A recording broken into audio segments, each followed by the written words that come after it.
అదే RTV app వార్తల్ని క్షణాల్లో చదివే అవకాశం ఉంటుంది. ఒక న్యూస్ పేపర్, ఒక టెలివిజన్ ఛానల్ మీ చేతుల్లో ఎప్పుడూ ఉంటాయి. రాష్ట్రంలో ఈరోజు మీరు అనేక విషయాలు చూస్తున్నారు. మీకు ఒక విషయం గుర్తు చేస్తా. నాగార్జున సాగర్ డ్యామ్ కట్టి 60-70 ఏళ్ళు అవుతుంది. చెక్క చెదరకుండా ఉన్నది.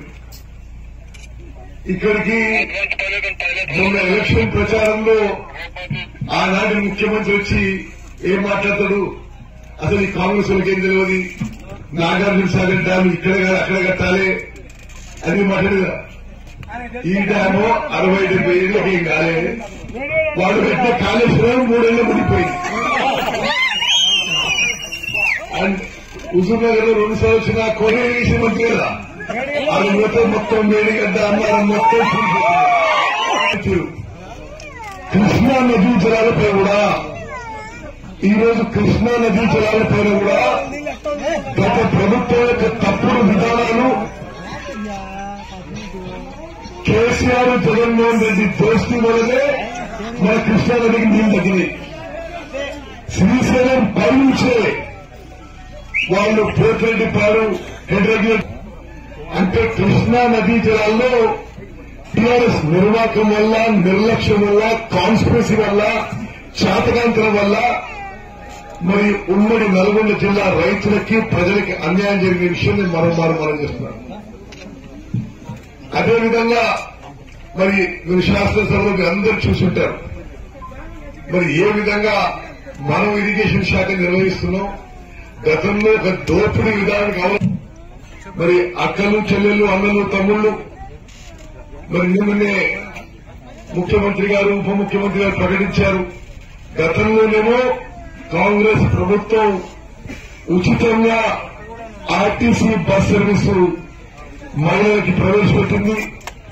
అందరికీ వైద్య సౌకర్యం కోసం 10 లక్షల రూపాయల వరకు మరి 10 లక్షల రూపాయలు మన ప్రియతమ నాయకురాలు మన ప్రియాంక గాంధీ గారి చేతుల మీదుగా జయనగరంలో ప్రారంభించుకుంటున్నాం. అది ఉచిత కరెంటు 200 యూనిట్ల వరకు, అలాగే గ్యాస్ సిలిండర్ 500 రూపాయల వరకు. ఒక్కటే అడుగుతున్న కేసీఆర్ గారిని, 10 ఏళ్ళ అధికారంలో ఉన్నారు.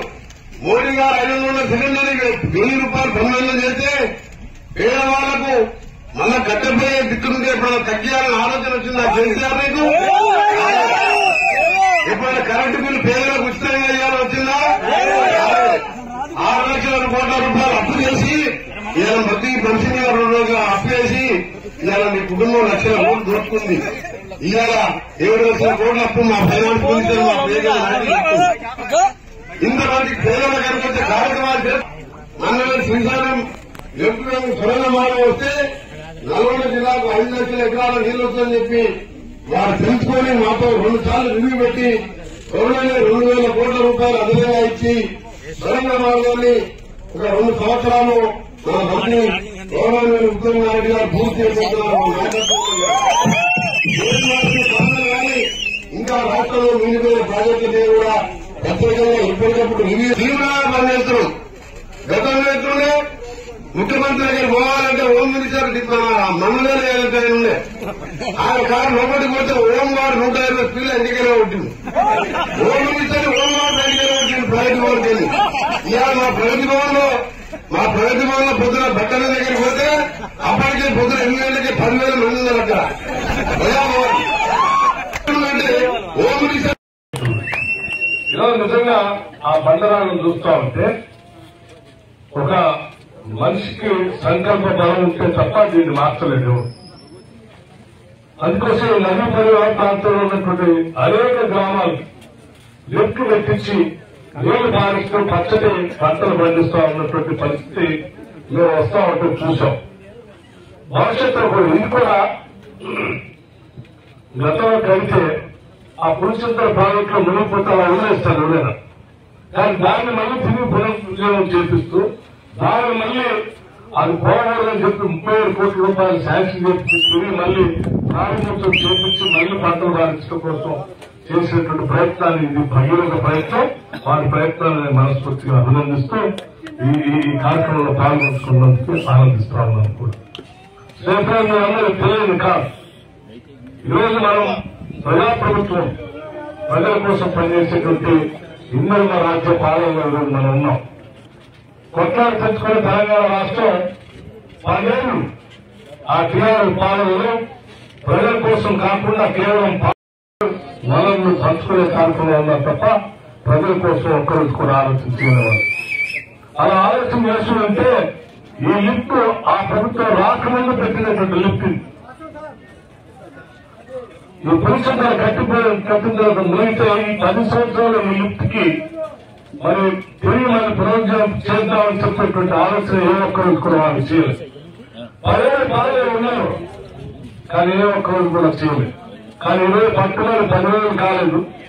10 రోజుల్లో 37 కోట్ల రూపాయలు శాంక్షన్ చేపించి తీసుకొని వచ్చి ప్రజలకు అంకితం చేసేటువంటి కార్యక్రమంలో భాగంగానే రోజు ఇలాంటి కార్యక్రమం జరుగుతున్నారు. చాలా మంది మాట్లాడుతూ ఉన్నారు కాంగ్రెస్ ప్రభుత్వాలు సరే ఎన్నికల కంటే ముందు 6 గ్యారెంటీలు చెప్పింది, గ్యారెంటీలు అమలు చేయలేదు, వీళ్ళు ఒక్కటి మాటలు చెప్తూ ఉన్నారని చెప్పి 4 రోజులు కాకుండా ప్రజాన్ని బట్టి మాట్లాడుతూ ఉన్నారు. నేను చెప్తా ఉన్నాం ఈరోజు ఇప్పుడే ఉత్తమ్ కుమార్ గారు అక్కడే చెప్పారు. మేము ఇప్పటికే 2 స్కీమ్లు 6 గ్యారెంటీలు 2 గ్యారెంటీలు ఇప్పటికే అమలు చేసి చూపించాం. 10 లక్షల రూపాయలు వైద్య ఆరోగ్యం కోసం రాజ్య ఆరోగ్యశ్రీ కార్యక్రమం పేరుతో మేము ప్రమాణ స్వీకారం చేసినటువంటి నిమిషాల్లోనే 10 లక్షల రూపాయలతో రాజ్య ఆరోగ్యశ్రీ పెట్టి ప్రతి పేద కుటుంబంలో 10 లక్షల వరకు వైద్యం చేపించుకునేటట్టుగా మొదలుపెట్టారు. ఇప్పటికే అట్లాగే రాష్ట్రంలో ఉన్నటువంటి మహిళలందరి కోసం మహాలక్ష్మిగా మేము భావిస్తూ ఆ తరువును పూజించాలి, గౌరవించాలి. వాళ్ళు మనకున్నటువంటి మహాలక్ష్మి అని చెప్పి ఈ రాష్ట్రంలో ఎక్కడి నుంచి ఎక్కడ ప్రయాణం చేసినా ఉచితంగా ఆర్టీసీ బస్సులో ప్రయాణం చేసేటువంటి స్కీమ్ ప్రకటించాలి. కానీ ఇప్పటికీ అమలు చేసే కార్యక్రమం రాష్ట్రంలో ఏ మహిళ అయినా ఈరోజు ఉచితంగా ఆర్టీసీ బస్సులో తిరుగుతూ ఉన్నారు.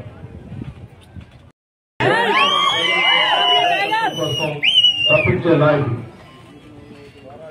అలా ఎంకన్నా ఈ పనులు అంటే అడుగు నుంచి తీసి అది అన్ని ఇచ్చేసేటువంటి నాయకులు వాళ్ళిద్దరు మధ్యలో ఈరోజు ఇక్కడ ఈ ప్రాంతంలో మీ అందరి సమక్షంలో ఉండటం నేను నిజంగా చాలా సంతోషంగా కూడా ఉందని మీ అందరికీ చెప్తూ ఈ ఒక్కరోజు కేవలం 74 కోట్ల రూపాయలు 74 కోట్ల రూపాయలు ఈ ఒక్కరోజే ఈరోజు ఈ ప్రాంత అభివృద్ధి కోసం ఖర్చు పెడుతున్నట్టుగా లెక్కలు కనిపిస్తా ఉన్నాయి. ప్రభుత్వం నుంచి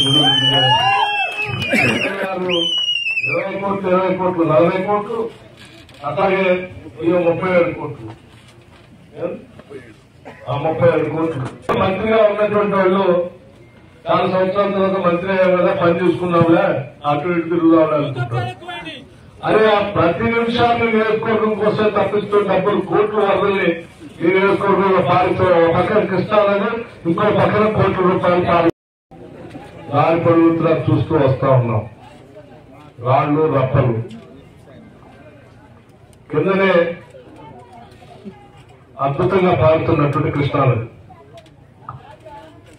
అయినప్పటికీ కొన్ని దశాబ్దాలుగా ఈ ప్రాంతంలో అభివృద్ధికి నోచుకోకుండా నీళ్లు పారకుండా బాధపడుతున్నటువంటి ఈ ప్రాంత ప్రజానికానికి గతంలో ఈ ప్రాంతం నుంచి ప్రాతినిధ్యం వహిస్తూ శాసనసభ్యులుగా కానీ మంత్రులుగా కానీ పెద్ద ఎత్తున ప్రతి గ్రామాన్ని ప్రతి గ్రామంలో ఉన్న ప్రతి బిడ్డని నా బిడ్డగానే భావిస్తూ ఈ ప్రాంత అభివృద్ధి కోసం అనేక లిఫ్ట్లు పెట్టి ఉత్తమ్ కుమార్ రెడ్డి గారిని అభినందించకుండా ఉండలేకుండా పోతా ఉన్నాను. ఒక ప్రజాప్రతినిధి అంటే ఒక నాయకుడు అంటే నిత్యం తన సమయం మొత్తాన్ని మేము ప్రకటించాం. 200 యూనిట్ల వరకు ఉచితంగా కరెంటు ప్రతి బీజేపీ కుటుంబానికి ఇస్తామని చెప్పాం. ఆనాడు గ్యారెంటీగా ప్రకటించిన దాన్ని మళ్ళీ అందరికీ చెప్తాను. ఇక్కడి నుంచే ఆయన కావాలని కోరుకుంటున్నటువంటి టీఆర్ఎస్ నాయకత్వం కూడా మీరు చెప్పండి. కాంగ్రెస్ ప్రభుత్వం, పేదల ప్రభుత్వం, ప్రజా ప్రభుత్వం, ఇంద్రమ రాజ్యం రేపు 27వ తారీఖు నుంచి చేవెళ్లలో జరిగేటువంటి బహిరంగ సభలో ఉచితంగా ఇచ్చేటువంటి కరెంటు బిల్లుని ప్రారంభించబడుతున్నాం. రేపు మార్చి 1 గంటల కరెంట్ అవసరం లేదు 220 ఉన్నటువంటి వాళ్ళందరికీ ఉచిత కరెంట్లు ప్రకటిస్తా ఉన్నాం. ఎదురు చూస్తా ఉన్నారు చేయలేమో తెచ్చొచ్చాలి. మీకోసం నేను చేసేది తెలంగాణ ప్రజలందరి కోసం ఇచ్చిన మాట ప్రకారం ఏ ప్రజలకైతే ప్రేమగా మాట ఇచ్చామో ఆ తెలంగాణ ప్రజల కోసం చేస్తా ఉన్నాం. రేపు ఇప్పటికే 2 గ్యారెంటీలు చేశాం. రేపు భవిష్యత్తులో మరో 2 గ్యారెంటీల్ని చేయబోతా ఉన్నాం. ఈ 2 గ్యారెంటీల్లో కేవలం కాంగ్రెస్ వాళ్ళకి నాకు ఇంకొకరు దాని మానవ కోసం మరిన్ని వీడియోస్ కోసం ఛానల్ ని సబ్స్క్రైబ్ చేయండి. లేటెస్ట్ అప్డేట్స్ కోసం వాట్సాప్ ఛానల్ ని ఫాలో చేయండి. అండ్ లింక్ డిస్క్రిప్షన్ లో ఉంది.